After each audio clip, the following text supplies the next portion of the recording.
Top quality और consistent performance के लिए सिर्फ सिल्वर पंप नाम याद रखना।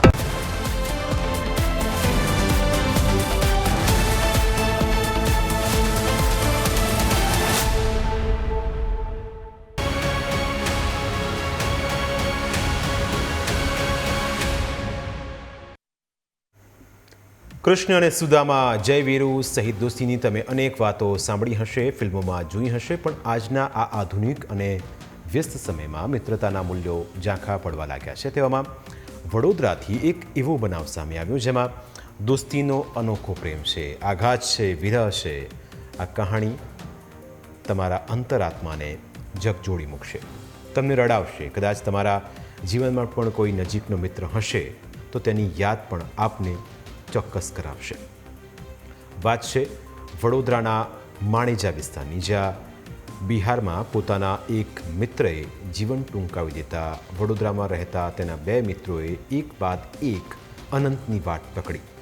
પહેલાં રવિશંકર નામના મિત્રએ ટ્રેન નીચે પડતું મૂકીને જીવન ટૂંકાવ્યું, જેના વિરહમાં વિકાસ નામના મિત્રએ પણ બીજા જ દિવસે ગળે ફાંસો ખાઈને મોતને વહાલું કર્યું.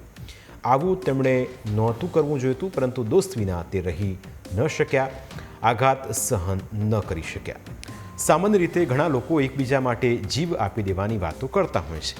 પ્રેમી પોતાની પ્રેમિકા માટે જીવ આપી દેવાની વાતો કરે, મિત્ર પોતાના બીજા મિત્ર માટે આવી વાતો કરે, પરંતુ એવા કિસ્સા પણ તમે સાંભળ્યા હશે કે સાથે મરવાની વાતો કરનારા પણ છેલ્લી ઘડીએ ફસકી જતા હોય છે.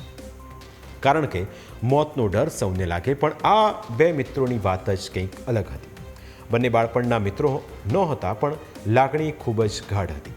રવિશંકર નામનો યુવક જેણે ટ્રેન નીચે પડતું મૂકીને જીવન ટૂંકાવ્યું તે મૂળ બિહારનો હતો, જ્યારે તેના વિરહમાં મોતને વહાલું કરનાર વિકાસ મૂળ ઉત્તર પ્રદેશનો હતો. બંને મિત્રો માણેજાના શ્રીનગર વિસ્તારમાં એક રૂમ ભાડે રાખીને રહેતા હતા. અહીં તેઓ મકરપુરા જીઆઈડીસીમાં નોકરી કરતા. બંને યુવાનો ખૂબ સામાન્ય જીવન જીવતા હતા. રોજ સાથે રસોઈ બનાવતા અને સાથે જમતા અને સાથે હરતા પણ. પોતાની દરેક અંગત વાતો પણ એકબીજાને શેર કરતા. એક દિવસ બિહારના રવિશંકરને સમાચાર મળ્યા કે વતન બિહારમાં તેના એક ખાસ મિત્રને મોતને ભેટ્યો છે. બિહારમાં તેણે મોતને વહાલું કર્યું છે. આ વાત સાંભળીને વડોદરામાં સાથે રહેતો રવિશંકર ભાગી પડ્યો. મિત્રના વિરહમાં પાગલ બનેલા રવિશંકરે પોતાના સોશિયલ મીડિયા એકાઉન્ટ ઉપર મૃત મિત્રના પાર્થિવ દેહનો ફોટો મૂકીને કાળજું કંપાવી દેનારું સ્ટેટસ મૂક્યું, જેમાં તેણે લખ્યું કે મેં તેરે પાસ જલ્દ આ રહા હું. આ સ્ટેટસ મૂક્યા બાદ 11 જૂનના રોજ તેણે મકરપુરા રેલવે સ્ટેશન નજીક માલગાડી સામે કૂદીને પોતાનું જીવન ટૂંકાવ્યું. જે બાદ રેલવે પોલીસે તેનો મૃતદેહ પોસ્ટમોર્ટમ માટે હોસ્પિટલમાં ખસેડ્યો. હજુ તો રવિશંકરના મોતના આઘાતમાંથી તેનો પરિવાર બહાર આવે અને તેનો મૃતદેહ વતન લઈ જવાની તૈયારી થાય તે પહેલાં જ દોસ્તીના વિરહનો બીજો કરુણ અધ્યાય લગાવ્યો. રવિશંકરની સાથે રૂમમાં રહેતો અને મૂળ ઉત્તર પ્રદેશનો તેનો ગાઢ મિત્ર વિકાસ દિનેશ પ્રસાદ આઘાતમાં સરી પડ્યો. રવિશંકરના મોતના સમાચાર સાંભળતા તે ભાગી પડ્યો. મિત્ર વિના તેના ગળામાંથી કોળિયો પણ નહોતો ઉતરતો. રવિશંકરના આવા અચાનક મોતના આઘાતને સહન ન કરી શક્યો. જે મિત્ર સાથે રહીને તે ખુશીની જિંદગી જીવતો હતો, તે મિત્ર હવે રહ્યો નહોતો, એટલે તેની દરેક વાત તેને યાદ આવી રહી હતી, જેને યાદ કરતાં કરતાં તે રડી રહ્યો. આખરે તેણે પણ મિત્ર ગુમાવ્યાના વિરહમાં મોતને વહાલું કર્યું. તેણે પોતાની રૂમમાં જ ગળે ફાંસો ખાઈને જીવન ટૂંકાવ્યું.